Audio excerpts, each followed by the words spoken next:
Welcome to AFN Coaching YouTube classes. Do you want to crack Polytechnic entrance exam? Do you want to crack lateral entry exam? Or do you want a job? We are here to help you. We provide coaching for Polytechnic admission tests, semester classes for all the branches, lateral entry exam, RRB, SSC, APSC, APDCL coaching for junior engineers. We have the best faculties and great mentors. Every year, different students from different places either crack the entry exams or get the desired jobs with the help of our coaching. So, are you one of them? Yes, you are. So join us, subscribe to our channel or visit us. Hello everyone, welcome back to the AFN Coaching YouTube channel. In the last class we have seen the Newtonian fluid and non-Newtonian fluid, and in this class we are going to see the compressibility, that is the property, next property. ठीक है sir? So what is compressibility? So it is nothing but it is the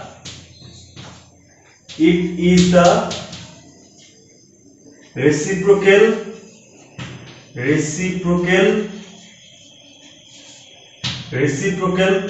of bulk modulus. Reciprocal of bulk modulus. ठीक है sir? So what is bulk modulus? So bulk modulus is nothing but it is resistance to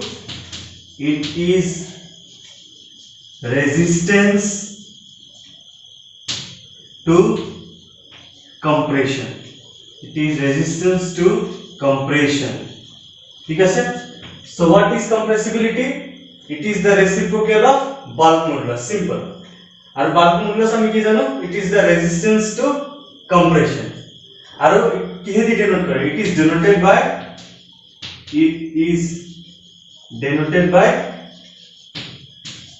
K. Yes sir. और K हम कितने के लिखें? dp by v. dp क्या है तो direct normal stress. क्या बोलेगा? Direct normal stress. हम स्ट्रेस टू टाइप्स जानो কি আছে normal stress and shear stress. কিন্তু ইয়ার যেহেতু স্ট্রেস লাগিব হেতু কি হয় তো ডাইরেক্ট নরমাল স্ট্রেস. আর ইয়া কি বলিবা টু স্ট্রেন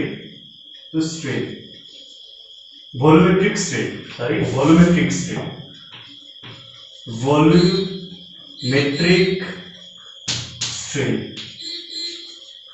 Volumetric strain. ठीक है सर? ते आम्ही यात नेगेटिव्ह साइन किती दिसू. So suppose this is a compression. কি হয় তো compression. ঠিক আছে? যেতে আমি কম্প্রেস করি ইয়াত কি হবে তোমার? কম্প্রেস করলে কি হবে তোমার? Pressure increases, but at the same time কি হবে? Volume decreases. ঠিক আছে? যেতে আমি চেঞ্জ করি এই চেঞ্জ তো কি হবে তোমার? Negative. So hey negative to compensate করবার কারণে আমি কি করে এটা এক্সট্রা নেগেটিভ সাইন এর পুট করব. ঠিক আছে? সো मैं आपका बार रिट कोड शेयर compressibility क्या है? It is the reciprocal of bulk modulus. bulk modulus क्या है तुम्हारा? It is resistance to compression. ठीक है सर? या K डिनोट करो हमें. It is denoted by K, capital K. And then K chemically लिखो हमें dp by minus dp by v, where dp is direct normal stress and dp by v is volumetric strain. अब ये p क्या हो तुम्हारा? pressure और v is volume. So ठीक है सर. So next हमें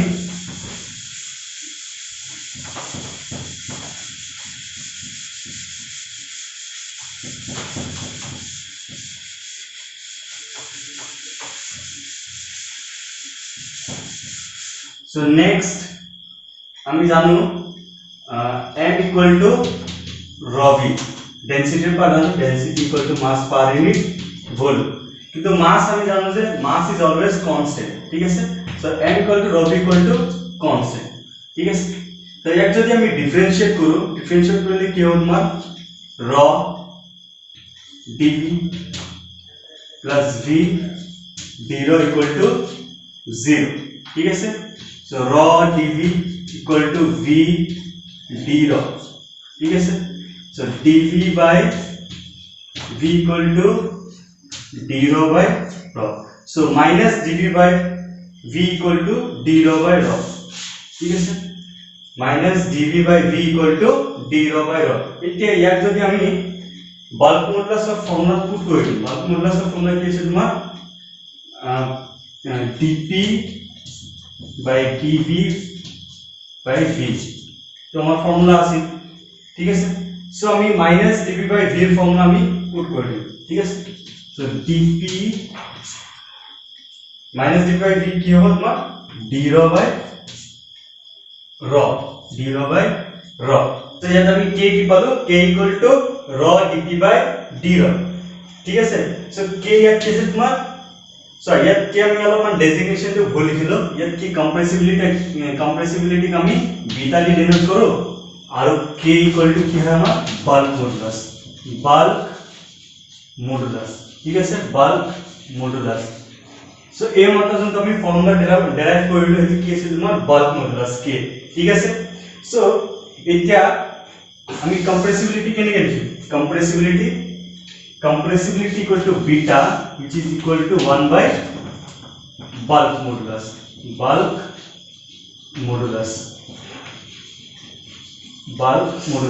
so यहाँ पर यदि हम bulk modulus और formula to put कोई नहीं क्या होगा 1 divided by rho dp by d rho which is equal to d rho by rho dp ঠিক আছে সো এইটো আমাৰ হল কম্প্ৰেসিবিলিটিৰ ফৰ্মুলা ঠিক আছে সো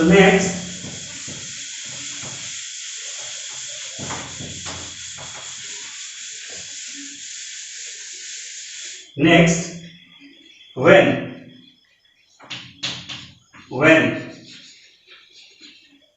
beta equal to 0 যেতিয়া বিটা 0 হ'ব তোমাৰ d ৰ কি হ'ব d ৰ ইকুয়াল টু 0 সো ইয়াৰ পৰা ৰ কি পাম ৰ ইজ ইকুয়াল টু কনস্ট্যান্ট ঠিক আছে ইয়াক যদি তুমি ইন্টিগ্ৰেট কৰি দিয়া ৰ ইকুয়াল টু কনস্ট্যান্ট পাম সো when ৰ ইকুয়াল টু কনস্ট্যান্ট আমি কি জানো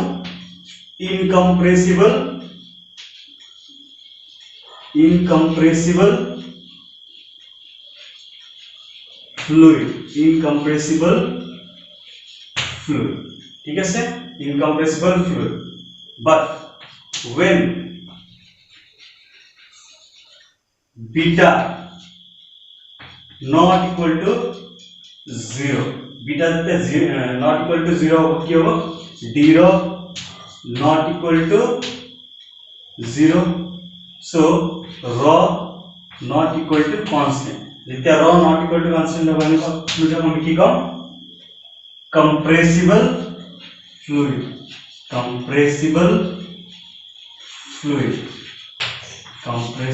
fluid so আমি কি জানিলো ইয়াৰ পৰা when beta equal to 0 মানে compressibility যেতিয়া 0 হ'ব তোমাৰ d rho equal to 0 ঠিক আছে so d rho equal to 0 মানে rho equal to constant মানে আমি কি জানো এই ফ্লুইডটি কি হ'ব তোমাৰ incompressible fluid হ'ব তাৰ মানে আমি তাক কম্প্ৰেস কৰিব নোৱাৰো ঠিক আছে নেক্সট আমি কি জানো when beta not equal to 0 মানে কি d rho not equal to 0 when d rho not equal to 0 মানে আমি কি জানো rho not equal to constant যেতিয়া rho not equal to constant হ'ব তোমাৰ কি হ'ব compressible fluid ঠিক আছে next for compressible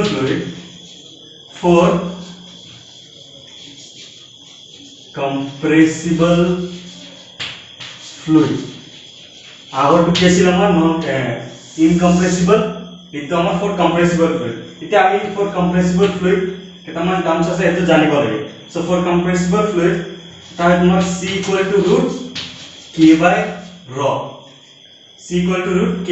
where k is bulk modulus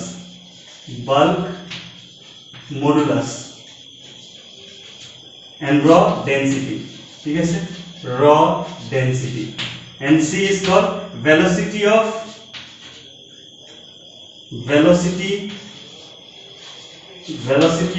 pressure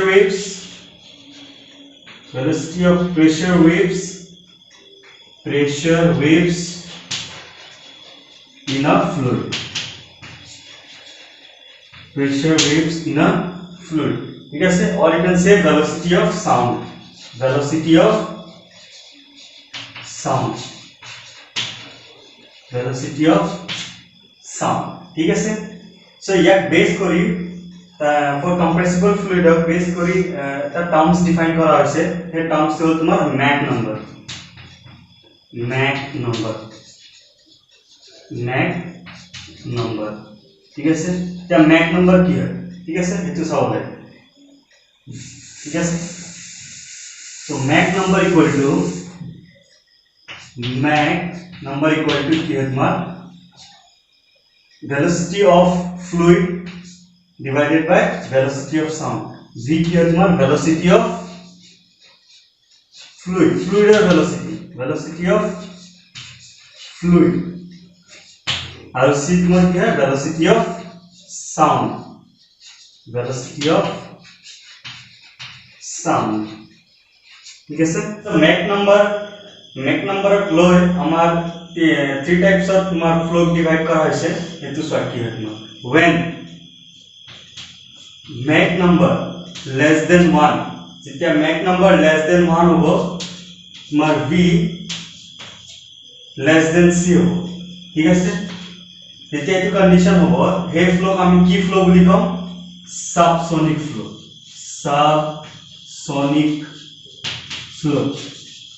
Subsonic flow.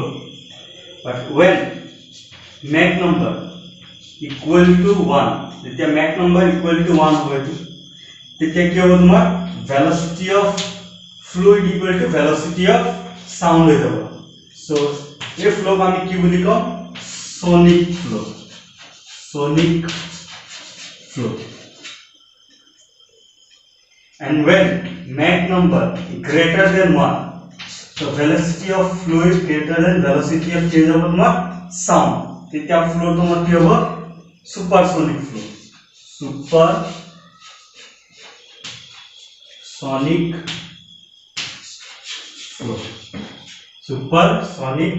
flow. ठीक है sir. Supersonic flow. So a compressible part तो important है कारण only for mechanical. इतने सिमिलर ना लगे.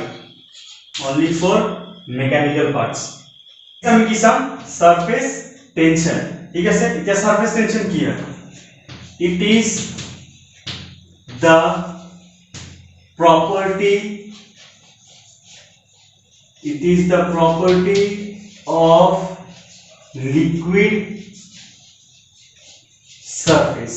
Property of liquid surface or you can say interface. इतने की वस्तु हम इतना बोली. ठीक है sir. It is the property of liquid surface or interface. ठीक है sir. So what the container of liquid lotion. ठीक है sir. This is liquid.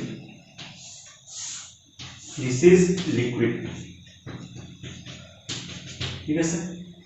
Liquid. So এটা molecule আমি করলাম মাজত. এই molecules আর এটা molecules লো এই surface তাক আমি কি নাম দিম B. ठीक है सर. So দুটা molecules লৈছো A and B. So A molecules आगे पीछे আৰু এটা water molecules থাকিব এনেকুৱা. और डायग्राम তুমি ক্লিয়ারলি বনা.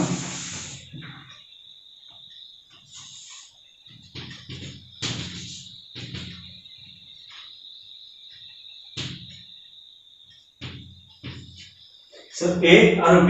ठीक है सर. So কি কয় তো water molecules. ঠিক আছে. এতিয়া surrounding তো water molecules থাকিব. Suppose this one. ঠিক আছে. এতিয়া এই দুটাৰ মাজত কি আছে cohesive force আছে. তে আমি জানিব লাগে cohesive force কি. তো মই শর্টত বুজাই দিম cohesive force কি. ঠিক আছে. So cohesive force. এতিয়া cohesive force কি? The force of interaction between the same molecules. The intermolecular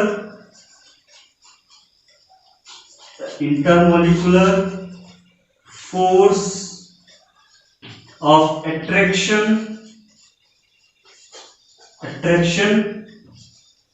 between same molecules ठीक है।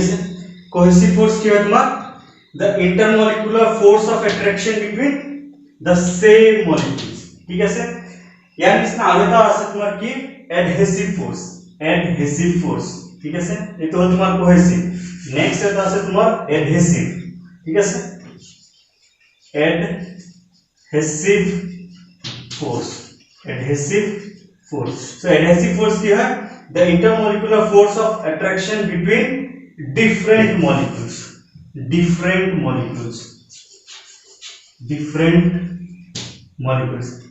इतने एडहेसिव फोर्स का एग्जांपल क्या हो तुम्हारा गम एंड पेपर। नेक्स्ट यार फेविक्विक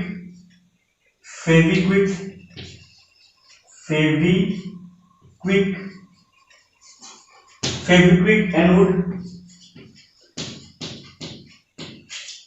मतलब की फोर्स ऑफ अट्रैक्शन तुम्हारा एडहेसिव फोर्स ठीक है। और तुम्हारा कोहेसिव फोर्स का एग्जांपल क्या होगा तुम्हारा वाटर मॉलिक्यूल्स H2O मॉलिक्यूल्स ठीक है। H2O मॉलिक्यूल्स तो ये तो असली हमारा क्या है adhesive force and cohesive force ठीक है।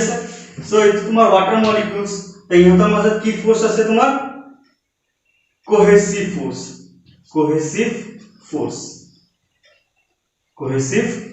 फोर्स ठीक है। এতিয়া ইয়াত চোৱা ইয়াত এতিয়া নেট ফোৰ্স কিমান হ'ব নেট ফোৰ্স চোৱা যিমান ফোৰ্সে দি এ মলিকিউল से টানি আছে তোমাৰ सेम फोर्स से तुम्हारा हे मॉलिक्यूल तो ए मॉलिक्यूल तक टानी আছে सेम इफाले सो नेट फोर्स কি হ'ব তোমাৰ 0 ঠিক আছে।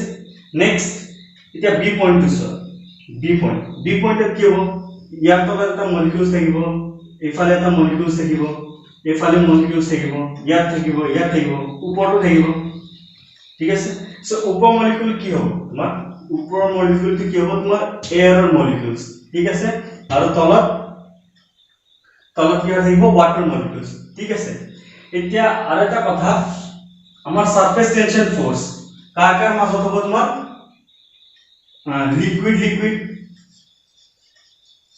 লিকুইড মাজত হ'ব ঠিক আছে। আৰু কাৰ মাজত হ'ব লিকুইড গ্যাস ঠিক আছে। আৰু এইটো গ্যাস মাজত নহয় তোমাৰ কাৰকাৰ মাজত আমি সাৰফেস টেনশন ফোৰ্স পাম লিকুইড নহলে লিকুইড গ্যাস এইটো চোৱা আমাৰ এইটো কিহৰ মাজত আছে তোমাৰ লিকুইড এন্ড গ্যাস ইয়াত গ্যাস আমাৰ কি হয় এয়াৰ মলিকিউলস ঠিক আছে এয়াৰ মলিকিউলস। এতিয়া এই ওয়াটাৰ মলিকিউলস এইটো ওয়াটাৰ মলিকিউলস তাহাঁতৰ মাজত এটা ফোৰ্স অফ অ্যাট্ৰাকশন আছে এইটো ওয়াটাৰ মলিকিউলস ইহঁতৰ মাজত ফোৰ্স অফ অ্যাট্ৰাকশন আছে ইহঁতৰ মাজত ফোৰ্স অফ অ্যাট্ৰাকশন আছে কি ফোৰ্স অফ অ্যাট্ৰাকশন তোমাৰ কোহেসিভ ফোৰ্স ঠিক আছে। এতিয়া নেক্সট ওপৰত চোৱা ওপৰত কি হয় মলিকিউলস এইটো এয়াৰৰ মলিকিউলস এতিয়া এয়াৰৰ মলিকিউলস তে ইয়াৰ মাজত ফোৰ্স অফ অ্যাট্ৰাকশন থাকিব সো ইয়াৰ মাজত কি ফোৰ্স অফ অ্যাট্ৰাকশন তোমাৰ এডহেসিভ ফোৰ্স কাৰণ এয়াৰ মলিকিউলস আৰু তো ওয়াটাৰ মলিকিউলস ঠিক আছে। ইহঁতৰ মাজত কি ফোৰ্স অফ অ্যাট্ৰাকশন হ'ব তোমাৰ এডহেসিভ ফোৰ্স ঠিক আছে। এতিয়া নেক্সট ইয়াত নেট ফোৰ্স কি হ'ব সেইটো চাব লাগিব নেট ফোৰ্স চোৱা এইটো ওয়াটাৰ মলিকিউলস কোড আছে তোমাৰ ওয়াটাৰৰ সাৰফেসত আছে ঠিক আছে আৰু এইটো তোমাৰ লিকুইডৰ আছে ঠিক আছে। সো ইহঁতৰ মাজত কি ফোৰ্স আছে তোমাৰ কোহেসিভ ফোৰ্স ঠিক আছে। সো কি কৰিব এই মলিকিউলসে এই বি মলিকিউলস তলৰ ফালে টানিব এট দা সেম টাইম এই মলিকিউলস কি হয় তোমাৰ ওয়াটাৰ কি হয় তোমাৰ ডেন্সিটি আৰু এয়াৰ ডেন্সিটি কি হয় ওয়াটাৰ ডেন্সিটি এয়াৰ ডেন্সিটি কি বেছি সো ইয়াৰ মাজত যোনটো এডহেসিভ ফোর্স হ'ব সেইটো কি হ'ব উইক এডহেসিভ ফোর্স হ'ব। So net force A B কোৰ ফালে হ'ব তলৰ ফালে নে ওপৰত অবভিয়াসলি তলত হ'ব কাৰণ ইহঁতৰ মাজত ফোৰ্স অফ অ্যাট্ৰাকশন या এই দুটা মাজতকে তোমাৰ কি হয় বেছি সো নেট ফোৰ্স কত হ'ব তোমাৰ তল ফালে হ'ব ঠিক আছে। যে মলিকিউলস কি হ'ব তলত যাব খুজিব ঠিক আছে তলত যাব খুজিব কিন্তু আমাৰ এই মলিকিউলসটো তলত না যায় কিয় कारण আমাৰ সাৰফেসত এটা কি ফোৰ্স জেনেৰেট হয় সাৰফেস টেনশন ফোৰ্স এটা আহি যায় তাৰ মানে মই ইয়াক যদি এটো কি হয় তোমাৰ ফ্ৰন্ট ভিউ এটা যদি মই ইয়াক টপ ভিউ পৰা চাওঁ টপ ভিউ পৰা কেনেকৈ দেখা পাম এই বি মলিকিউলছ আৰু এই এটা কি হয় সাৰফেসত লাগি থকা মলিকিউল সো এই সাৰফেসত লাগি থকা মলিকিউলছে কি হয় নিজৰ মাজত এটা স্ট্ৰং কোহেসিভ ফোৰ্স জেনাৰেট কৰে এই স্ট্ৰং ফোৰ্স মানে স্ট্ৰং ফোৰ্স জেনাৰেট কৰে যে এতে কি কৰে ইয়া কাউন্টাৰ ব্যালেন্স কৰি দিয়ে তলৰ ফালে হেকাৰণে এই বি মলিকিউলছটো তল ফালে না যায় সারফেসত থাকি যায় সো ইয়াকে আমি কি কওঁ সারফেস টেনশন ফোর্স বুলি কওঁ সো ইয়াক যদি মই ডিফাইন কৰিব খুদু মই ইয়াত লিখি দিছো কি কয় the surface of the liquid behave like a stretched membrane and tries to minimize its area up to a maximum possible extent তাৰ মানে কি হয় তোমাৰ surface due to surface tension কি হয় লিকুইড মলিকিউলছৰ এটা প্ৰপাৰ্টি থাকে যেনেকৈ ওয়াটাৰ মলিকিউলছৰ এটা প্ৰপাৰ্টি যে ই সদায় কম এৰিয়া থাকিব খোজে ঠিক আছে সো হেতু তোমাৰ কি হয় surface tension force so next আমি কি চাম ইয়াৰ ফৰ্মুলা সো আমি সাৰফেস টেনশন কি দি ডিনোট কৰো সিগমা ঠিক আছে সিগমা তো সিগমা কি হয় তোমাৰ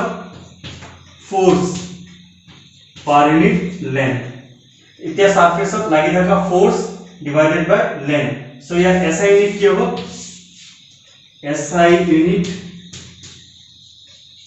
SI unit newton per metre force unit newton length unit metre so কি হ'ব তোমাৰ न्यूटन पर मीटर ঠিক আছে সো নেক্সট এটা সাৰফেস টেনশনৰ আমি एग्जांपल চাম সো एग्जांपल কি হয় তোমাৰ ৰেইন ওয়াটাৰ জানো আমি ৰেইন ওয়াটাৰ স্ফেৰিক্যাল কি হয় because of surface tension so rain water spherical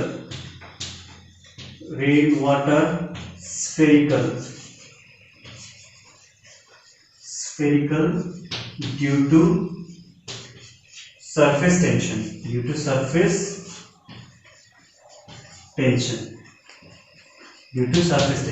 so it is a typical example আৰু এটা পইণ্ট আমি বুজিব লাগে when we increase the temperature T for temperature তোমাৰ cohesive force কি হ'ব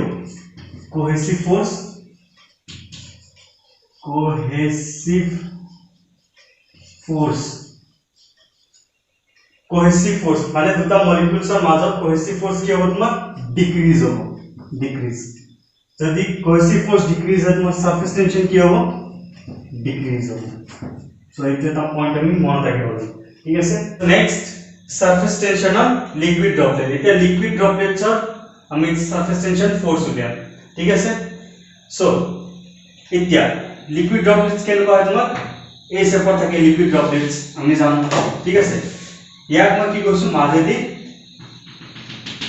কাটি দিছো কাটি দিয়াৰ পিছত কেনেকৈ দেখা পাম এনেকুৱা দেখা পাম সো ইয়াত সাৰফেস টেনশন ফোৰ্স কেনেকুৱা লাগিব তোমাৰ সাৰফেসত এইটো এই সবৰে ভ্যালু কিমান সিগমা ঠিক আছে সারফেসত লাগি থকা ফোর্সক আমি কি কম সারফেস টেনশন ফোর্স ঠিক আছে সো এটো কোড লাগি আছে তোমাৰ সাৰফেসত ঠিক আছে সাৰফেসত সো ইয়াৰ কাৰণে যোনটো আমি ফৰ্মুলা পাম এটো কি পাম সিগমা ইকুয়াল টু PD/4 তো নেক্সট আমাৰ সাৰফেস টেনশন অন হলো বাবল এতিয়া আমি হলো বাবলৰ কাৰণে চাম ঠিক আছে সো হলো বাবলত কেনেকুৱা ফোৰ্স লাগিব তোমাৰ এইটো সাৰফেসত সিগমা আৰু ইয়াৰ কাৰণে যোনটো আমি ফৰ্মুলা পাম তো কি হ'ব সিগমা ইকুয়াল টু PD/8 আমাৰ ইয়াৰ ডেৰিভেশন নালাগে এইটো লেভেলত সো এখানে মই ডাইরেক্ট ফর্মুলা লিখি দিছো কি হ'ব sigma equal to PD/8 so আজিৰ কাৰণে মানে বাকিখিনি আমি নেক্সট ক্লাছত চাম সো কিবা যদি ডাউট থাকে তোমালোক কমেন্ট সেকশনত মেনশন কৰিব পাৰা Thank you for watching. Don't forget to hit the like button, subscribe to our channel and turn on the bell icon.